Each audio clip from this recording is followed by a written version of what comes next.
ஓம் சைராம், ஜெய் சைராம். என் அன்பின் பிரியமே, தவறு செய்வது நமக்கு இதமாகவும் நமக்கு லாபம் தருவது போலவும் இருப்பதால் தொடர்ந்து தவறுகளில் ஈடுபடுகிறோம். இந்த நிலையில் நாம் பாபாவை இழந்து விடுகிறோம்.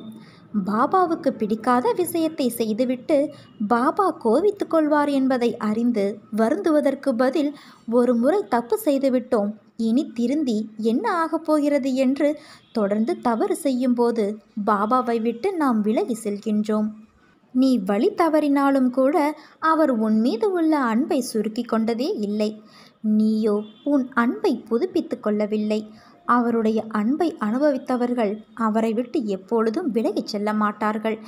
என்றென்றும் விசுவாசத்துடன் இருப்பார்கள். என் செல்ல மகளே, கவலைப்படாதே. நீ கேட்பது அனைத்தையும் உன் சாய் தேவா நான் செய்து முடிப்பேன். பாபாவின் அருமை பெருமைகளை சொல்ல இந்த பிறவி போதாது. இன்னும் 7 ஜென்மம் வேண்டும். அவசரமான உலகில் நாம் இப்போது வாழ்கின்றோம். பொறுமை குறைந்து போகிறது. எதற்கெடுத்தாலும் அவசரமாக செயல்படுகிறோம். நினைத்தது நடக்கவில்லை, நாள் தள்ளிக்கொண்டே போகிறது. என்ன நினைத்தாலும் நடக்கவில்லை என்ற மனக்குழப்பம். அடிக்கடி நம் மனதிற்குள்ளே கேள்வியாய் வந்த வண்ணம் நாம் எதையாவது ஒன்றை பின்பற்றி வந்தோம் என்றால் நாம் நினைத்ததை அடையலாம்.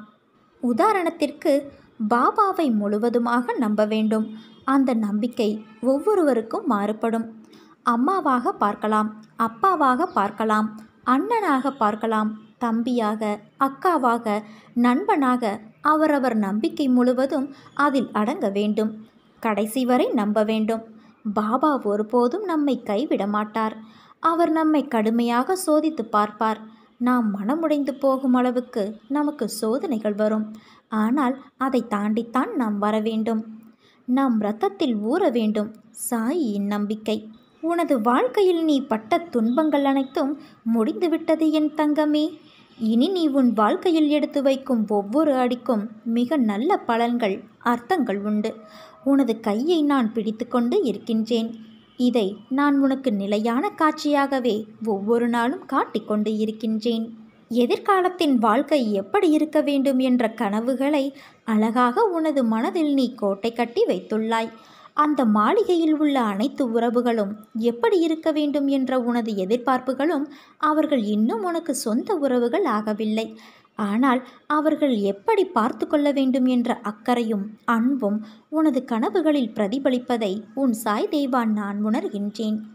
உனது வாழ்க்கை நிச்சயம் அழகான எதிர்காலத்துடன் பொற்காலமாகத்தான் இருக்கப் போகிறது. நீ எதற்கும் பயப்பட தேவையில்லை. நீ நினைத்தது போன்ற வாழ்க்கை உனக்கு நிச்சயமாக கிடைக்கும். ஆனால் வாழ்க்கை கஷ்டங்கள் இல்லாமல் எப்படி இருக்கும்? பகல் இரவு என இருப்பது போல இன்பம் துன்பம் என்ற பக்கங்கள் உண்டு. இந்த யதார்த்தமான உலகியல் நியாயங்களை நீ ஏன் உணர மறுக்கின்றாய்? ஒன்றை பெற சில போராட்டங்களையும் கஷ்டங்களையும் நீ தாண்டித்தான் வர வேண்டும். உனது வாழ்க்கையில் நிம்மதியான சந்தோஷமான சூழ்நிலைகள் அமைய சில மேடுகள் இருக்கத்தான் செய்யும்.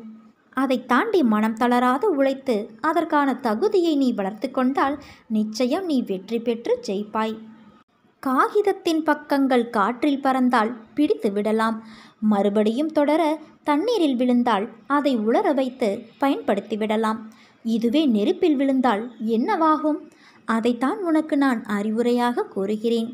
நிகழ்கால வாழ்வு என்பது மிகவும் முக்கியம். எதிர்காலம் நல்லதாய் அமைய வேண்டும் என்றால் நான் கூறுவதை காதில் வாங்கி கொண்டு உனது புத்தியிலும் மனதிலும் பதித்து அந்த இடத்தை அமர்த்திவிடு.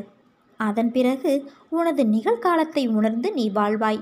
நீ வாழும் காலத்தை உனதாக ஆக்கிக் கொண்டால் எதிர்காலம் உனது பொற்காலமாக மாறும். இது நிச்சயம் நடக்கும்.